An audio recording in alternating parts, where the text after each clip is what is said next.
Welcome to This Day in His Story, created by American Heritage Worldwide, a reminder that every day holds something new to learn. Did you know that the Cardston, Alberta temple was the first Latter-day Saint temple to be built outside of the United States? Learn how the temple's design was patterned after Solomon's temple in ancient Israel, and that the construction of the temple was delayed 10 years because of the First World War. Learn that the temple has been dedicated 3 times, following additions and major renovations, and that the temple contains hand-painted murals and rare hardwoods. Discover that the Cardston Temple was designated a National Historic Site in 1995.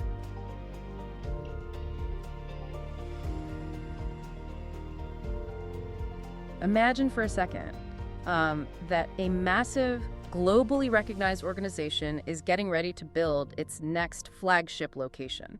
Right, like a massive monument to everything they stand for. Exactly. Where do you picture that going? I mean, you probably expect them to choose a major global hub, right? Oh, definitely. Somewhere with, bright lights and huge crowds. Yeah, but what if they bypassed all those obvious metropolitan centers? What if, right in the middle of this massive expansion phase, they decided to construct this groundbreaking architectural marvel out in a small, windswept prairie town in Alberta, Canada? It sounds completely counterintuitive. It really does. But welcome to today's deep dive. We have a fascinating stack of sources on the table today for you. We're looking at 19th century pioneer journals, Canadian National Heritage Registries, and these really cool architectural blueprints from the early 1900s. Yeah, and our mission today is to explore a remarkable piece of history that sits squarely at the intersection of, ancient blueprints, pioneer prophecy, and incredibly modern architecture. The subject is the Cardston, Alberta Temple.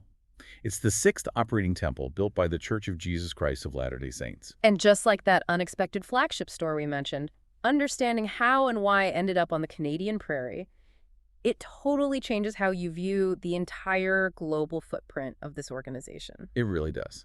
And to understand the origin of this magnificent building, we need to look at the historical timeline. Because it wasn't just a corporate real estate search, right? No, not at all. It wasn't about finding the cheapest plot of land or analyzing demographic trends in some boardroom. The location was actually chosen as the direct fulfillment of a specific prophecy. Wait, really? Like a literal prophecy? Yes, exactly. In 1888, an apostle named Elder John W. Taylor stood on a very specific spot in Cardston. Okay. And he declared, by the power of prophecy, that upon that very spot, a temple to the name of Israel's God would be erected. I mean, I have a hard time visualizing the mechanics of that moment. You were telling me a man just stands in the freezing Canadian prairie grass in 1888, points at the dirt, and just announces a massive temple is going to appear there. Yeah, that's exactly what happened. That sounds like a monumental leap of faith for the people listening to him. I mean, there was barely a town there at the time. It was an incredible leap of faith. You have to remember, the early settlers in that region were pioneers facing these harsh, demanding elements, just trying to scrape out a living. Right. So for them to hear that a monumental, sacred structure would one day stand on that empty patch of earth, it gave them a profound sense of purpose. I can imagine. And decades later, that exact patch of earth did become home to the Cardston Temple. This wasn't merely a construction project for the community. It was the physical realization of a promise they had held on to for an entire generation. Which is huge. And historically, this specific building represented a massive seismic shift for the entire church. Because of the geography, yes. Yeah, our sources highlight that the Cardston Temple was the very first temple built outside of the United States. That geographic leap is so crucial. Up until this point, temple building had been entirely concentrated within the borders of America. Right, like the early saints built temples in places like Kirtland, Ohio, and Nauvoo, Illinois. Exactly. And let's just define those locations for anyone listening who might not be familiar with 19th century pioneer history. Kirtland and Nauvoo were basically the early headquarters of the movement. Yes, they were. And the church members built these beautiful temples there, but because of intense persecution and mob violence, they were eventually forced to abandon those cities. They had to undertake this massive, grueling migration out west to the Utah Territory. And that historical context is vital to understand why Cardston matters so much. For decades, the entire focus had been on surviving and establishing a stronghold in the American West. Right, getting their feet under them. Exactly. Temples were built in Utah, like the iconic Salt Lake Temple. But crossing the international border into Canada meant the vision for these sacred spaces was fundamentally changing. It was expanding. Expanding, yes. It signaled that the church was no longer just an American pioneer movement. It was becoming a permanent global faith. Wow. And I want to look at another major shift happening behind the scenes here because the historical records show this was the first temple not designed under the direct supervision of the founding prophets. Right. Joseph Smith and Brigham Young had passed away by this point. Which has to be a terrifying transition for any organization. Mm-hmm. The visionary founders who laid the literal and figurative blueprints they're gone. You hit on the central anxiety of any growing movement right there. How does the next generation carry the mantle forward without the original architects overseeing the drafting tables? Yeah, how do you keep the momentum? Well, the leaders in the early 20th century had to prove they could execute the grand vision on their own. When the Cardston Temple was finally completed and dedicated on August 26, 1923, President Heber J. Grant gave the dedicatory prayer. Okay, and what did he focus on? He focused heavily on the people themselves. He specifically thanked God for the saints who had embraced the gospel and emigrated to Canada. Oh, wow. Yeah, he highlighted how profound it was that they now had the privilege of entering into this holy house to labor for the salvation of their ancestors right there in their own country. That is incredible. Picture yourself in the shoes of those early immigrants for a moment. You have uprooted your entire life. Everything you know. Right. You've traveled incredible distances by wagon, settling in a harsh climate to carve a new life out of the Alberta wilderness. For decades, if you wanted to visit a temple to participate in sacred ordinances, it meant organizing this arduous, incredibly expensive journey all the way back down to Utah. Which was no small feat back then. Not at all. So to finally look up and see your own holy house standing tall in your own backyard, it must have felt like the ultimate validation of all your sacrifices. I'm sure it was overwhelming for them. But that brings up a really intriguing structural puzzle. If the founding prophets weren't there to sketch out the design, where did the new architects get the blueprint for something of this magnitude? They look backward, far backward. How far are we talking? The architectural blueprint for the Cardston, Alberta temple was patterned directly after Solomon's temple in ancient Israel. Wait, Solomon's temple, as in biblical antiquity? Very same. How does a monolithic, flat-roofed desert structure make any architectural sense in a place that gets buried in Canadian snow half the year? I mean, structurally, that sounds like a massive clash of climates. That sounds totally counterintuitive, Right. But you have to look at the architectural movements of the time. The architects, Hiram Pope and Harold Burton, were heavily influenced by the Prairie School movement. Prairie School, okay. Yeah, think of the early work of Frank Lloyd Wright. The Prairie School was all about structural honesty, horizontal lines that blend with flat landscapes, and just rejecting the fussy, overly ornate Victorian styles of the 1800s. So they were trying to move away from the look of the Salt Lake Temple, which has those very tall, Victorian, Gothic-inspired spires. That is the crucial distinction. Pope and Burton wanted something bold, solid, and enduring. In architecture, there is this concept called geometric massing. Geometric massing. Right. It involves arranging large, heavy blocks of structure rather than relying on delicate arches or slender spires. Got it. By looking back to the primal, massive, monolithic form of Solomon's temple, the architects achieved incredible geometric massing. The thick walls and imposing structure were actually perfect for withstanding the brutal prairie winds and harsh Canadian winters. That is fascinating. By reaching thousands of years into the past, they bypass all the outdated architectural trends of the previous century. And that choice paid off in ways they couldn't have imagined. Decades later, on September 16, 1995, the Canadian government officially designated the Cardston, Alberta Temple as a National Historic Site. Oh, wow. That's a huge deal. It is. A designation like that means the government recognizes the structure as fundamentally important to the cultural and historical fabric of the entire country. That's amazing. And the wording on the commemorative plaque is really striking. It recognizes the temple as the first consciously modern building in the province of Alberta. Ancient Israelite blueprints resulting in the first consciously modern building in Alberta? That duality is incredible. It's a beautiful paradox. But the timeline of how this design actually got built is where our sources reveal a really strange quirk. Oh, the Leh Hawaii connection. Yes.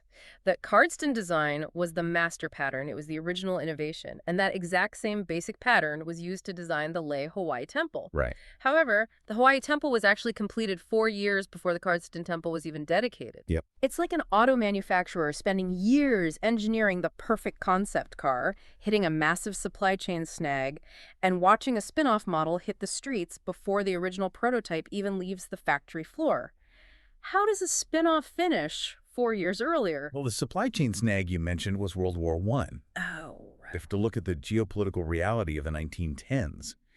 Canada entered the First World War in 1914, years before the United States joined the conflict. that makes sense. Almost overnight, the manpower required to build a massive stone monument was drafted into the military and sent to the trenches in Europe. So the young men cutting the stone and mixing the mortar are suddenly just gone. Gone.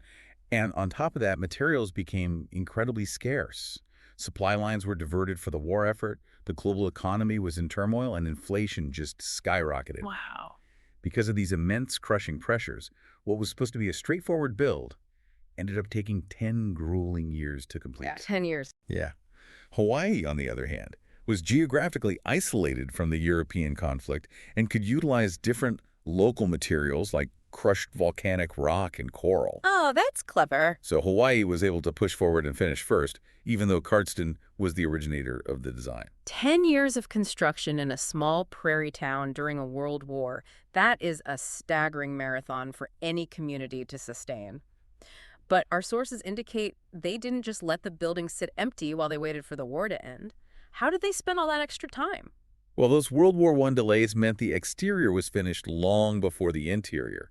The builders spent the final 2 years, 24 solid months, focusing entirely on meticulously furnishing and preparing the inside of the temple. 2 years just on the furnishings? Yeah. You can only imagine the level of craftsmanship that goes into a building when the artisans have 24 months to focus solely on the woodwork and the finishing touches. Oh, the attention to detail is still marveled at today. They imported rare hardwoods like oak, bird's eye maple, and South American walnut to complement the decor. Master artists were brought in to create these beautiful, sweeping, hand-painted murals across the ordnance rooms. Every single inch of the interior was designed to reflect the sacred nature of the work that would happen there. I can just picture it. And during this final 2-year period of preparing the interior, the church actually offered tours to the public. Wait, let me make sure I understand this. Before the building was officially dedicated as a functioning sacred space, anyone from the surrounding community could just walk in and see these rare hardwoods and intricate murals for themselves. Exactly. Which is what you would expect from a community that had poured a decade of blood, sweat, and tears into a project. It was a moment of immense transparency and local pride. Oh, for sure. They wanted their neighbors to see firsthand the staggering level of care and craftsmanship that had been poured into this site. So we have this beautifully crafted, ancient yet modern building, finally finished and dedicated in 1923. But a building with that level of importance doesn't just sit untouched in a bubble for a century. No, it definitely doesn't. It is a living, working space for thousands of people. Over time, things break, congregations grow. What does the timeline of preservation look like? The history of the Cardston Temple is actually an incredible case study in architectural preservation. As the church grew in Canada, the needs of the congregation quickly outgrew the original footprint. So they had to expand. Exactly. In 1962, they constructed a major addition to the temple to accommodate that growth, which led to a second dedication by President Hugh B. Brown. Okay. But the real challenge came later. In May 1988, the temple was completely closed down for 3 years to undergo a massive foundational renovation. A 3-year overhaul? I'm trying to put myself in the shoes of the general contractor on that job. Good luck with that. Right. You are tasked with upgrading the electrical and mechanical systems of a building designed before World War I. You somehow have to thread massive metal air ducts and miles of 1980s copper wiring through solid geometric massed stone walls. And without destroying the irreplaceable hand-painted murals and rare hardwoods. Yeah, how do you even begin to do that? It requires an agonizing level of precision. The mandate given to the architects and builders in 1988 was totally uncompromising.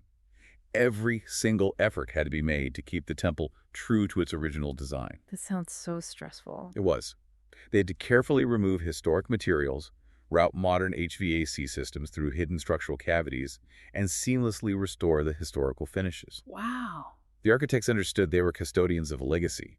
Their goal was to modernize the function of the building so it could serve for another century, while fiercely protecting the historical form. Modernizing the function while protecting the form, that is such a delicate balance. It really is. And that 3-year labor of love led to the temple being open to the public once again for tours in June 1991, right before it was rededicated for the third time. It's amazing how that mirrors the beginning. I love how cyclical that history is. The original community in 1923 gets to see the interior, and then almost 70 years later, a whole new generation gets to walk through those doors and see the exact same murals and heartwoods, beautifully preserved. It shows how this single building acts as an anchor across generations. The physical building is an anchor, absolutely. Okay. But we need to look at what this building represented on a global scale. Okay, let's zoom out. The Cardston Temple wasn't just an isolated success story. It proved that the grand vision of the church could actually be executed internationally. To understand the sheer magnitude of that vision, we have to look at a statement made by President Brigham Young long before Cardston was ever conceptualized. What did he say? He laid out the theological purpose behind all this construction. He said, and I'm quoting here, "To accomplish this work, there will have to be not only one temple, but thousands of them, and thousands and tens of thousands of men and women will go into those temples and officiate for people who have lived as far back as the Lord shall reveal." Let's pause and dissect that phrase. Officiating for people who have lived in the past. What exactly does that mean logistically? It refers to the core Latter-day Saint belief that sacred ordinances, such as baptism or the sealing of families together for eternity, are required for salvation. Right. Because billions of people have lived and died without the opportunity to receive those ordinances, church members believe they can enter these temples and perform those ceremonies by proxy on behalf of their deceased ancestors. Wow. When you explain it that way, Brigham Young's quote completely shifts the paradigm of this deep dive. It really does. We have spent all this time talking about the architectural beauty and the history of one specific building in Canada. But Brigham Young wasn't dreaming of a few beautiful, isolated monuments. No, he was thinking much bigger. He was describing a massive, worldwide logistical engine. He was envisioning a global network designed for a staggering purpose, connecting family trees and performing ordinances for ancestors going back centuries. It is a breathtaking concept when you realize the scale of it. It requires massive genealogical research and an infrastructure capable of handling millions of names. That's wild. The Cardston Temple was the crucial first step in proving that a physical network like that could cross borders. It was the proof of concept that temples could and must be built all over the world to facilitate this monumental intergenerational work. And it really kickstarted something huge. Oh, absolutely. Yeah. And if we look at the reality of the church today, Brigham Young's vision is coming to fruition at an unprecedented pace. The acceleration we are seeing right now is hard to wrap your head around. Our sources show that under the current prophet, President Russell M. Nelson, more than 118 new temples have been announced just since he took over in 2018. It's astounding. 118 new temples in just a handful of years. It highlights the true legacy of the Cardston, Alberta Temple. When Elder John W. Taylor stood on that patch of prairie grass in 1888, he was planting a seed. It proved the church could expand from a localized pioneer movement in the American West into a global undertaking. Today, Cardston stands as a physical testament to a promise fulfilled and as the historic gateway to a worldwide presence. It really is a remarkable historical journey. I mean, we started with Elder Taylor's exact prophecy out in the elements in 1888. Right. We watched how the blueprints of an ancient Israelite temple collided with the economic devastation of World War I, ultimately resulting in the Canadian government's first consciously modern building. Incredible. We explored the deep care and logistical nightmare of preserving rare hardwoods and murals while installing modern infrastructure. And finally, we saw how this one structure acted as the catalyst for a worldwide genealogical temple building effort that is currently expanding faster than ever before. Which leaves us with a really profound concept to consider. Building on Brigham Young's vision of officiating for ancestors as far back as the Lord shall reveal, think about the sheer staggering logistics of an undertaking that aims to connect every single generation stretching back into antiquity. It's hard to even picture. Right. If buildings like the Cardston Temple are the physical links connecting the present to the distant past, what will the spiritual map of the world look like when this network of thousands of temples reaches into every corner of human history? What does the spiritual map of the world look like when the network is complete? Wow. It is a question that makes you look at every historic building every sacred space in a completely new light. They aren't just stone and wood. They are machines built for memory and connection. Absolutely. So I want to ask you listening, do you have a favorite historic or sacred space? What stands out to why you when you visit places that are dedicated to such a massive, eternal purpose? Does it feel like a window to the past or a blueprint for the future? Thank you so much for joining us on this deep dive. Keep asking questions, and we will catch you next time. Thank you for joining us for this day in His story. May the lessons of yesterday inspire you to see God's hand today and to play your part in His story now. For more faith-based learning, visit ahsworldwide.org, the homeschool for faith and family.